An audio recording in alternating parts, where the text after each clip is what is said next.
This video is going to be about starter wires and your neutral wire. What is a starter wire? This is a starter wire. I'll show you. A starter wire is a very thick wire.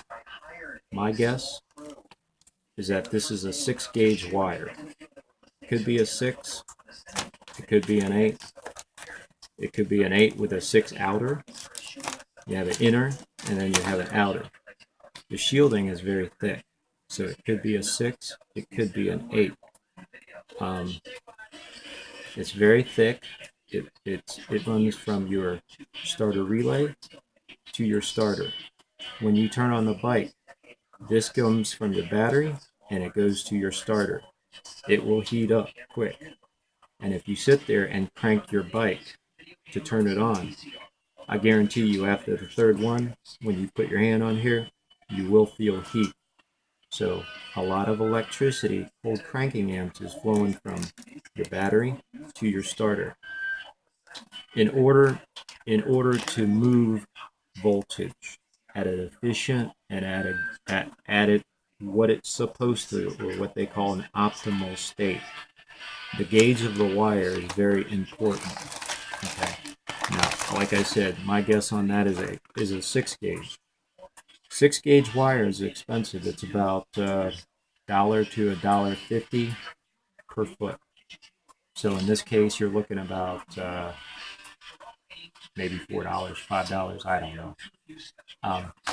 What you can do, and like I said, what I've done, you don't have to do what I do. I try to get like I said, I try to get a lot of bang for the buck, and it's not for one bike. I try to do it for the other bike. And here are the other starter wires. That one was a good starter wire, but here is another starter wire, and here is another starter wire. And I'll show you that on my neutral cable, this is not the neutral, this is the neutral cable, right? So this is the neutral cable, and this is the starter wire. One has a ring, and the other has a battery terminal. So you got a battery screw-on type terminal, and you got what they call a threaded ring terminal. So neutral wire, starter wire, and this is a spare starter wire. They're all the same. They're both the same as far as gauge. They're from the factory. I would say it's a 6-gauge.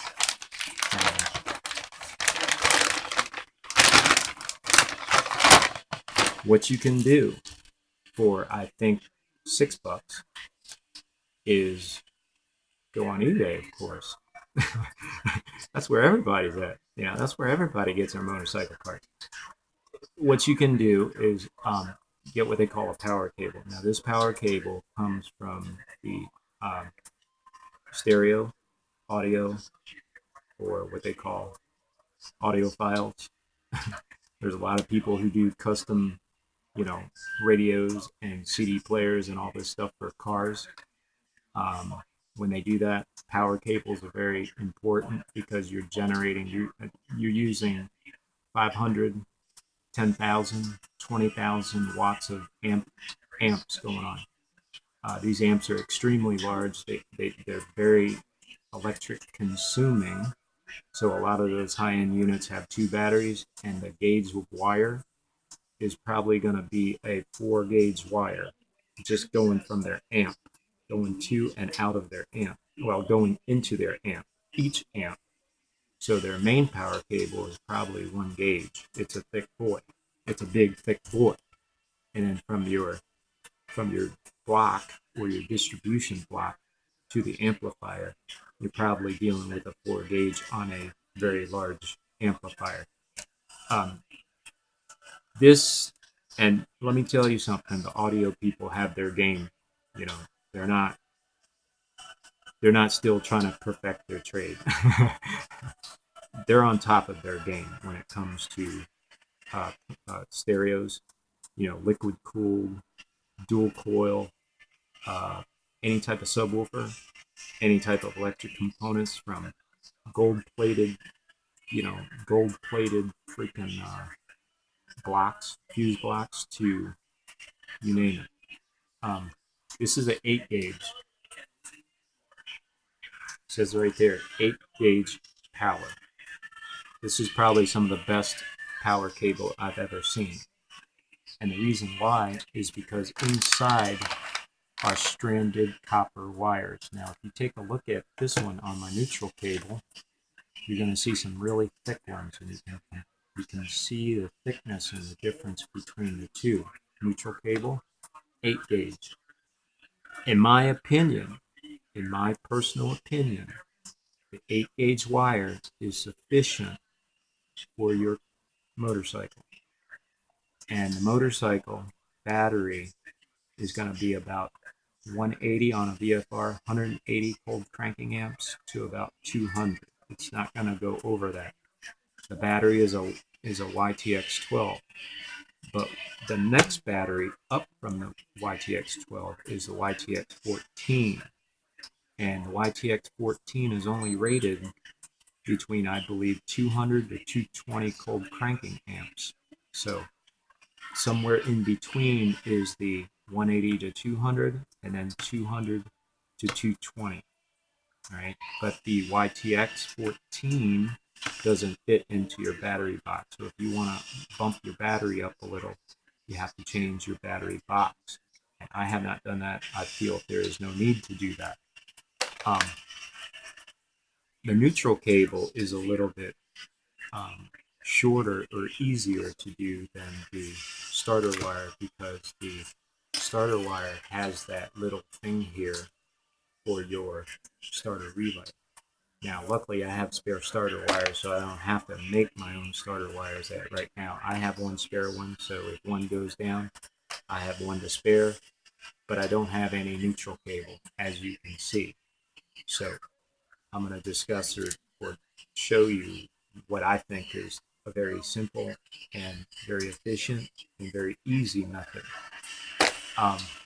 And don't get me wrong, these components and these things are essential because they are the main wires to your entire bike.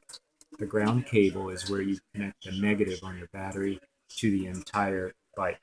It is considered your ground wire. Your ground wire is going to be moving 200, at least 200 cold cranking amps to every part of your bike, whether it be a light, ignition, or your ignition coils. Everything runs off this ground wire. Furthermore, your starter wire is just that. It has no other purpose than starting your starter. So once you go from the battery to the starter, your starter wire is no longer needed. Okay, but you go too small on that starter wire, and you're gonna fry something, or you're gonna get worse and worse into a hole that you don't know why, or you don't know why it melted or blew up. You know, heat tends to explode once they are pushed to its limit. So I'm not saying that that's going to happen. I'm just saying that bad things can happen if you're not aware of it. Um, 8 gauge wire is probably the thinnest I'm gonna go. I honestly would not recommend anybody going under 8 gauge wire for your starter or your neutral ground. This one in particular is extremely high quality. Now, when I say high quality, this one is extremely high quality insofar as the insulation. It's got a very flexible silicone insulation, not rubber. It's not rubber, it's silicone. Silicone is a little better than rubber.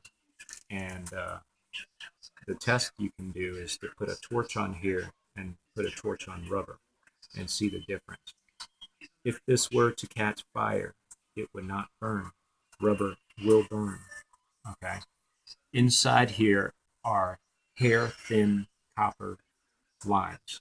It's called stranded copper wire. And these are like your hair. I mean, they are so thin, it's like your hair.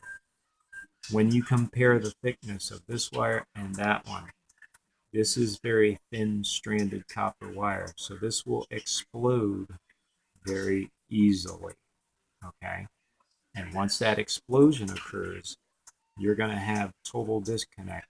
But if you take care of your system and do things right, you should not have a break in any of this wire.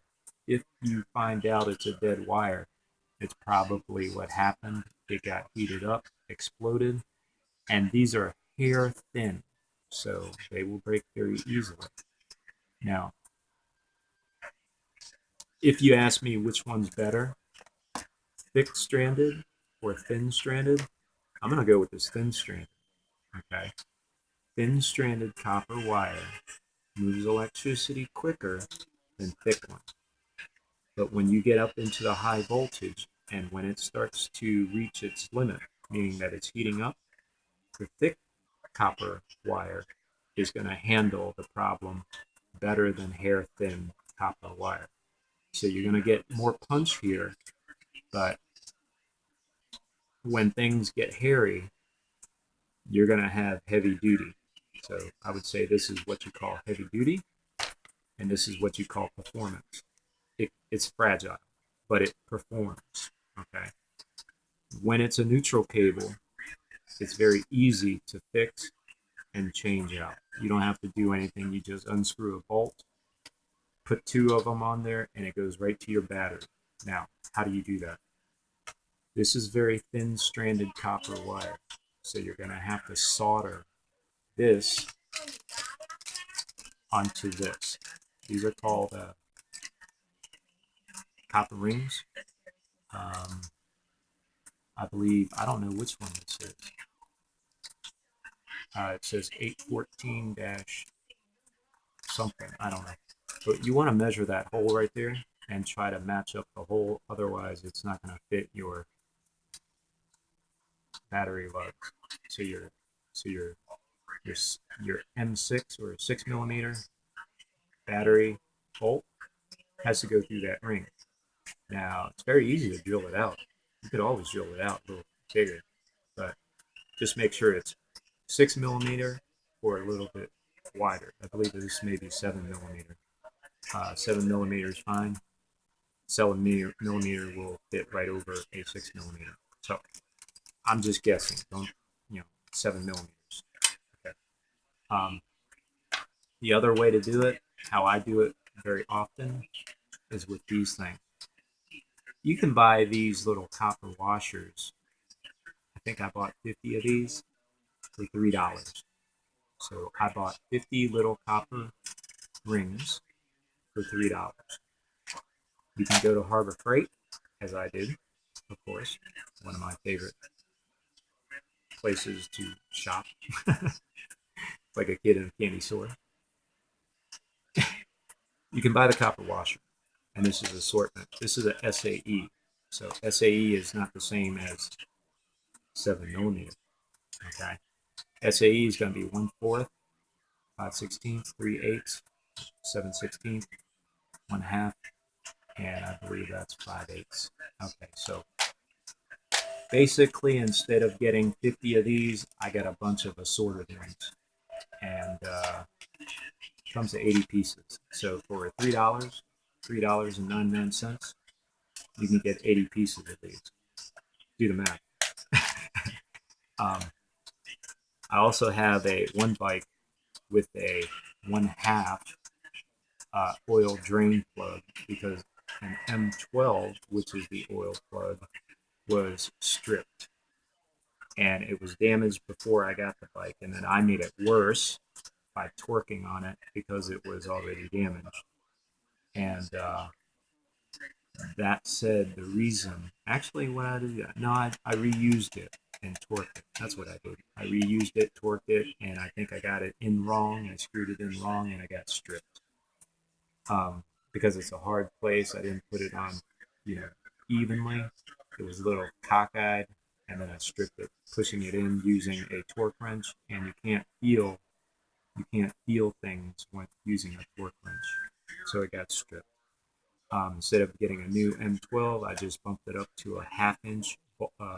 Went to the auto store, bought a self-tapping 1/2 inch or 1/2 inch self-tapping oil drain plug, and put it in there, and it cured itself. Now I've got a 1/2 in there, and these are the copper rings that I got and can use also.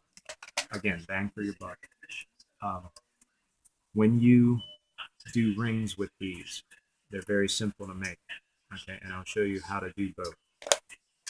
When you have one of these copper rings, you want to take a cutter and cut them a little notch in it. Now, when you cut a little notch, that little notch is going to be looking like that. It's like a little triangle. And the reason why it's a little triangle is because you want to bend that tail like that. So the front is going to be how thick the wire is. And when you bend it, it's going to press the wire in and hold it. So your copper ring is actually going to be holding your wire before you solder it. Okay? So when you cut your copper ring, you want to do that. Make it look like that. You slip it over your copper wire. In this case, they're hair thin. Okay, they're hair thin.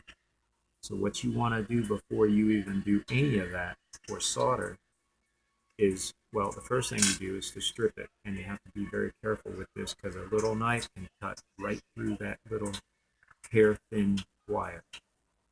Quote me on that one. If you use a box cutter or some type of knife, you will cut that copper wire very easily. If that's the case, just cut the tip off and be more gentle.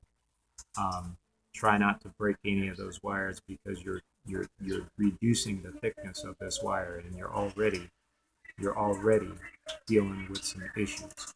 Not issues, but you don't have that heavy duty factor that will say, okay, what if you push it to its limits? What's it going to do? It'll probably fail if you push it to its limits. But strip this off, and you're going to see hair thin wire here. First thing you do is take your solder, your that brown stuff that you put on there when you solder. I forgot what it's called. I can't remember that damn thing. Whatever it's resin. Yeah, rosin. That's it. You put your rosin on there, okay, and you get a lot of it. Make sure you get a lot of rosin on that wire. Then heat up the wire. The rosin will soak right in there. It'll just soak right through the passages, and you can just flick it off. Once you do that, you need to have one of these things. This is a flux core solder. Flux core solder. Yeah, but it's 0.3 millimeter. So this is 0.3. It too is hair thin. This is hair thin stuff. Once you do that, you put it there. And what you do is you wrap it around the copper like that. So that's how you go all the way to the end here, and that's where it's going to be. Then you're going to go back, and you're going to put a lot right on the end of it here. And the reason why you want to do a lot there is that it will flow downwards, and if there's any gap when you put that ring on here, that's going to flow right in the gap, and it's going to fill, and it's going to make it, it's going to fill everything up, and then that's it. So that's your first method. I mean, that's what you do before you solder. You want to wrap the wire. After you wrap the wire, you go back to your copper ring. Now, you're going to use a bigger ring if you do this. You're going to slip it over the wire, and you're going to press it right in the middle of that wire. Press it, and it's going to hold there by itself. It'll just sit there by itself. Now, you want to give it some tension so that it pushes on there, and it's not going to go anywhere. Okay? Once you have that, you want to put a little rosin around that washer, just a little, where you want the solder to stick on. So this ring basically is compressed onto the wire, which is wrapped by solder, 0.3 millimeter solder, and you're ready to solder it. So in order to solder it, what you're going to do is take your torch. You're not going to use a solder gun or any soldering gun. You're going to take a butane or a propane torch, and you're just going to hit that thing lightly until it melts. Okay, and you'll see it, and it will melt, and it will cover this. And if you hold it down and do it, it's going to flow right into the crevices, and it's going to be really good. So the whole wire will be covered, and it will just fuse itself right onto that ring. And it works great. Okay. Then you go back and you cut your length, push your shrink wrap into there, and shrink wrap the end. It's very important to shrink wrap it so that it does not corrode. When you take the solder and you do that, it will not, or help it not corrode, or what they call desulfation. Sulfation. So sulfur, which is a byproduct of the hydrogen gas, or the hydrogen, when a battery, hydrogen gas, first of all, is very explosive. So if you're going around near batteries and stuff, and a spark occurs, and there's hydrogen gas, it will blow up. And it'll blow up in your face. It will blow the battery up. I've seen it happen to somebody. Um, when you jump it, you have to be careful about the hydrogen gas, because if you accidentally touch it like that and set off that hydrogen gas, you're going to blow the battery.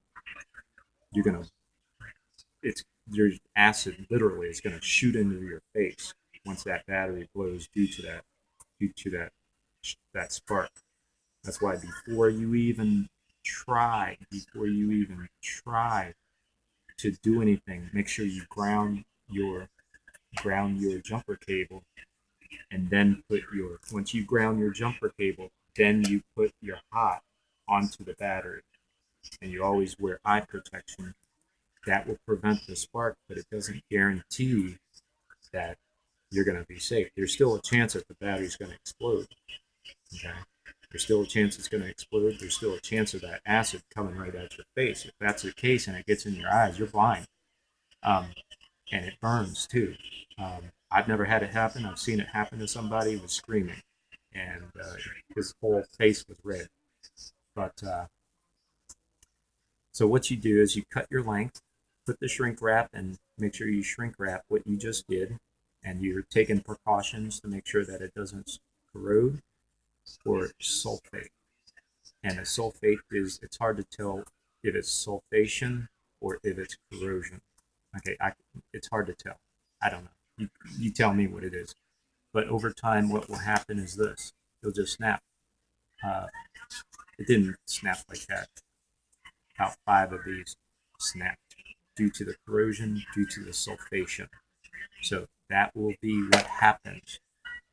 If that's the case and it touches your frame, you're going to see an explosion right there, and you may see a fire. So if the cable, due to corrosion, snaps, it can scare the hell out of you.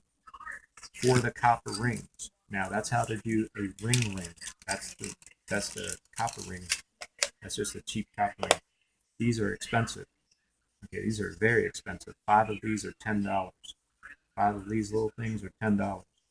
I've already used 2 of them to do my ground cable. But the same process, okay?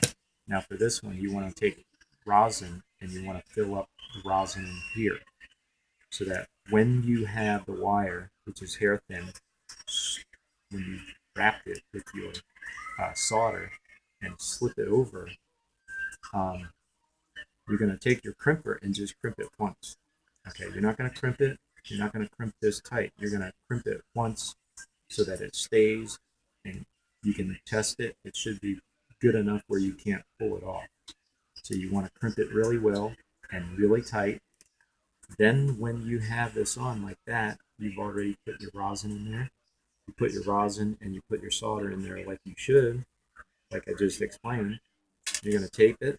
You're going to hold it upside down like that so it flows into it, and you're going to take your torch and you're going to hit that and just heat it up little by little. You'll see that the solder melts extremely fast because it's so thin. It will literally fuse into the cables and fuse down into here. And as it does so, it fills everything. So you may want to just flatten the tip here if you can, flatten the tip a little because it's going to be a hollow part. Make sure you get in as far as possible. Flatten the tip, crimp it, and then you're going to do that. There are a lot of videos. I've seen some videos of people making these things. But if you ask me, that is just a very good method and probably the most efficient method that you're going to probably discover. That is to wrap it around with very thin um, solder. Um, Once that's melted, don't touch it. It's very hot. Put your shrink wrap and cover the entire copper ring. So from here back, you're going to have shrink wrap. That's going to make it completely corrosion resistant because it's airtight. Water can't get in there. If it does get in there, it's going to get on to the solder. So that whole thing is protected from corrosion and it's protected from the elements. So that's basically it. If you have to make a copper ring or something large like that, do the same way. Cut it in a triangle like that, crimp it, and then actually crimp it when the solder is wrapped on there. You'll have a big old ring on there, and it's going nowhere. It's pretty sturdy, but put your shrink wrap there. It's not gonna. If you have enough solder, you can go back through with a soldering gun and just touch it up also. And in which case, you just want that drop on there, and once it drops on there, it just splashes a little, and it'll just fuse right into everything. Same thing with that little drop, and then it just fuses right into it. What I do is I take a gun, I heat the gun up, and I get a drop on there, and then I just slowly just tap it like that, and the solder just, boom, it's done. That's all you want to do to it, otherwise it'll fall right out. But with the gun, you just hold your little drop on there and just touch the edge where the connection is, and it fuses right there. So that, in my opinion, is the best method, or the easiest. I don't know. Works for me, and I, sleep pretty well knowing that I did it that way. There are instances where you must use these copper rings, so you have to get them. In this case, with the neutral wire, I had to get this because it's going directly to the battery, and it's such an important wire that I want to go ahead and use a copper ring for something that's really important. For this one, like cigarette lighters and ground wires for LEDs, I just use my own stuff. I got this for the oil drain anyhow, but it works out pretty good, and that's basically how you do it. Go on eBay for this one. Again, 8-gauge wire. There's a guy, I can't remember. It's an audio stereo place, and I think this was 6 feet, maybe 8 feet, no, 12 feet, something like that. $6, man. I mean, you can't beat it. 10 feet for $6 or something like that. I mean, it was just, I couldn't believe it. When I got it, I just looked at it and I said, I can't believe this. I can't even believe the high quality wire cost that little. Cost me $6 for 10 feet or 12 feet or whatever. But he's out there. You'll see it. Do the math on it. Shop wisely.